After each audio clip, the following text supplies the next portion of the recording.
ISAs, what is the fuss?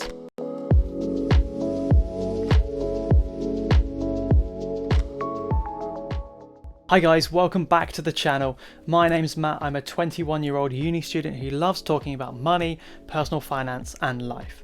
In this video, we're going to be talking about what actually is an ISA and why you should really be using them every single year. So an ISA stands for an individual savings account.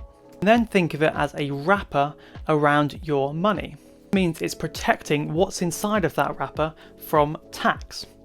We all know no one likes particularly paying tax, but of course we have to.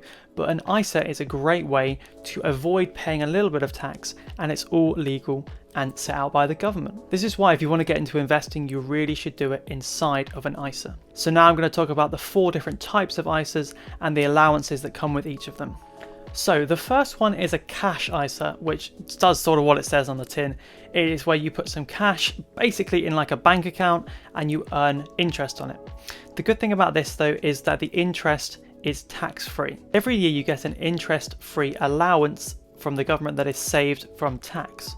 However, if the money is inside of a cash ISA, any interest is already untaxable. Now onto the second one, which is my personal favourite, which is a stocks and shares ISA. This is an ISA that allows you to buy shares in companies, bonds, etc. The great thing about this is all the gains in it are tax-free. The third one, which I particularly don't know much about, is an innovative ISA. I do know that it involves peer-to-peer lending or crowdfunding debenture, which is when you buy debt off a company in return for something. The fourth one, and the most vital if you're looking to get a house later in life, is a lifetime ISA. The lifetime ISA replaces the Help to Buy ISA, which closed I think over a year ago, and it is the government scheme to help to buy your first house through savings. So if you think you're never going to buy a house but want to save up for retirement, this also could be an option for you. However, if you access the money for something that's not a house or before the retirement age, you will pay a hefty fine. However, the bonus of a lifetime ISA is the government will give you a 25% bonus for any money you put in there.